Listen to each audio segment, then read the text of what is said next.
जय श्री हरि विष्णु, जय श्री कृष्ण। आर के स्टोरी कथा परिवार में आप सभी भक्तों का एक बार फिर से हृदय से स्वागत है। भक्तों, पुरुषोत्तम मास महात्म्य के चौथे अध्याय में हमने श्रवण किया था कि कैसे सच्चे मन से प्यार करने के बाद राजा धड़धनवा का खोया हुआ सारा राजपाट और वैभव भगवान पुरुषोत्तम की कृपा से चमत्कारिक ढंग से वापस मिल गया। आज की इस वीडियो में हम पुरुषोत्तम मास महात्म्य का अध्याय 5 सुनेंगे। आज आप जानेंगे कि जब राजा धड़धनवा का उद्धार हुआ तब त्रिकाल ऋषि महर्षि वाल्मीकि ने उन्हें इस पवित्र महीने से जुड़ी कौन सी गुप्त कथा सुनाई थी और इस महीने में किए जाने वाले महादान का असली रहस्य क्या है। शास्त्रों के अनुसार इस कथा को सुनने मात्र से मनुष्य को हजारों अश्वमेध यज्ञों का फल प्राप्त होता है। अगले 5 मिनट इस पावन कथा को पूरा और ध्यान से सुनिएगा। अगर आप भी नारायण के सच्चे भक्त हैं तो चैनल को अभी सब्सक्राइब कर लें। पुरुषोत्तम मास महात्म्य अध्याय 5 की मुख्य कथा सूत जी महाराज ऋषियों से कहते हैं, हे शौनकादि ऋषियों, जब राजा धड़धनवा का सारा वैभव वापस लौट आया तब एक दिन उनके महल में परम प्रतापी महर्षि वाल्मीकि का आगमन हुआ।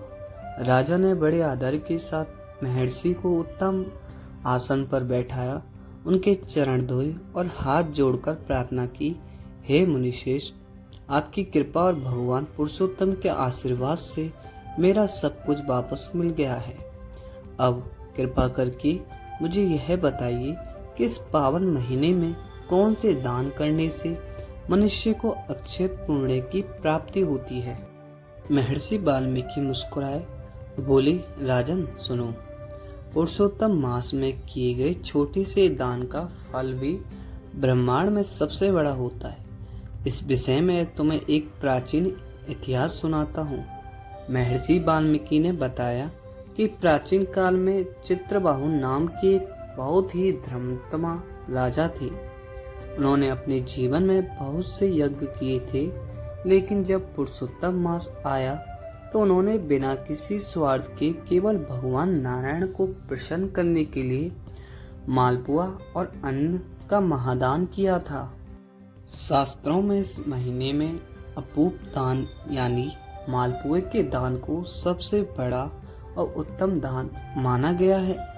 राजा चित्रबाहु ने कांसे के पात्र में 32 मालपुए रखकर उन पर घी और पूरा चढ़ाकर भगवान विष्णु के स्वरूप ब्रह्मांड को दान किए थे।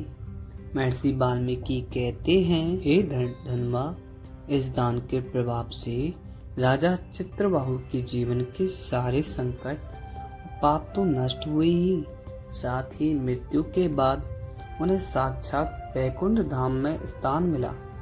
इसलिए इस पवित्र महीने में जो भी मनुष्य अपनी श्रद्धा के अनुसार अन्न, वस्त्र या मालपुए का दान करता है, साक्षात भगवान पुरुषोत्तम उसके घर की तिजोरियां हमेशा के लिए भर देते हैं। इस अध्याय की सीख और विशेष उपाय।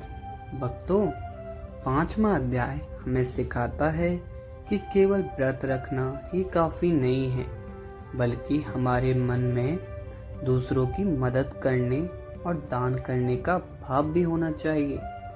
इस पवित्र महीने में अगर आप बहुत बड़ा दान नहीं कर सकते तो कम से कम किसी भूखे व्यक्ति या पशु को भोजन जरूर कराएं।